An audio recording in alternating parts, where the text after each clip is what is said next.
नाम कंचन नाथ, उम्र 17 साल, कर्म मानव कल्याण के लिए तप, संपत्ति करोड़ों की मालकिन और स्थान ढाकल गांव, हरियाणा। यह परिचय उस किशोरी का है जिसने सांसारिक मोहमाया त्याग कर साध्वी का जीवन अपना लिया। कंचन नाथ इन दिनों चिलचिलाती धूप में अग्नि तप कर रही हैं और उनके तप की तस्वीरें व वीडियो सोशल मीडिया पर खूब वायरल हो रहे हैं। कौन है बाल योगी साध्वी कंचन नाथ? इतनी कम उम्र में त्याग, संयम, भक्ति और कठोर तप की राह पर चलने वाली कंचन नाथ को लेकर कई सवाल उठ रहे हैं। उनका जन्म कहाँ हुआ? माता पिता कौन थे?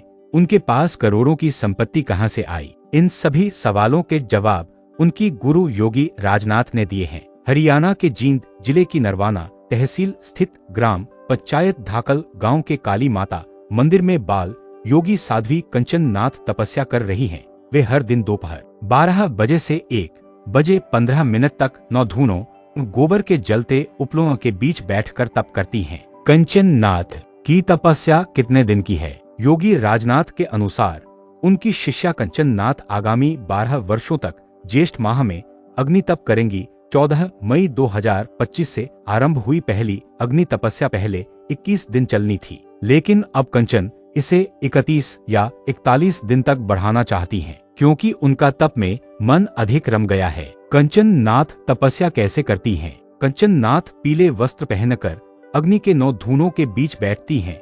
उनके शरीर पर धूने की राख मिला पानी डाला जाता है और सिर पर गीला कपड़ा रखा जाता है ताकि उनकी जटाएं अग्नि से सुरक्षित रहें। वह 1.25 घंटे तक बिना हिले डुले ध्यान में लीन रहती हैं। तपस्या का सारा खर्च ग्रामीण उठाते हैं। कंचन नाथ का परिवार। योगी राजनाथ के अनुसार कंचन नाथ का जन्म नोएडा, उत्तर प्रदेश में हुआ। जब वह गर्भ में थी तभी उनके पिता का स्वर्गवास हो गया।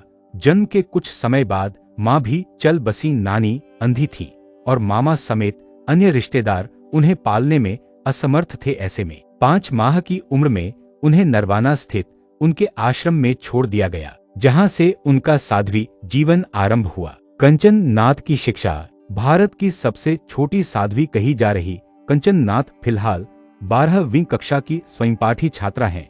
उन्होंने कक्षा 4 तक की शिक्षा आश्रम में ली, फिर छात्रावास में दाखिला लेकर आगे की पढ़ाई की 10वीं की परीक्षा चरखी दादरी के एक गुरुकुल से पास की और अब 12वीं की परीक्षा देने जा रही हैं। कंचन नाथ की कुल संपत्ति।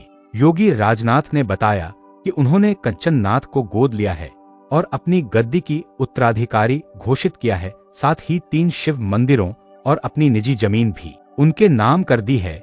इन संपत्तियों की कीमत करोड़ों में बताई जा रही है। साध्वी बनने की प्रेरणा कैसे मिली? राजनाथ कहती हैं कि कंचन को कभी जबरदस्ती साध्वी नहीं बनाया गया। बचपन से ही वह विवाह और पारिवारिक जीवन से दूर रहकर भक्ति और तप की राह पर चलना चाहती थी। 9 साल की उम्र में उनके कान पारंपरिक नाथ पंथ के अनुसार छेदे गए, जिससे वे विधिवत साध्वी बनी। पहले भी कर चुकी हैं कठोर तप। यह पहली बार है जब कंचन नाथ धाकल गांव में अग्नि तप कर रही हैं। इससे पहले 13-14 साल की उम्र में उन्होंने गांव बाना के 108 शिव मंदिर में 9 दिनों तक जमीन में गड्ढा खोदकर तपस्या की थी। उस दौरान उन्होंने पेट पर जौ उगा लिए थे और अन्न जल का त्याग किया था।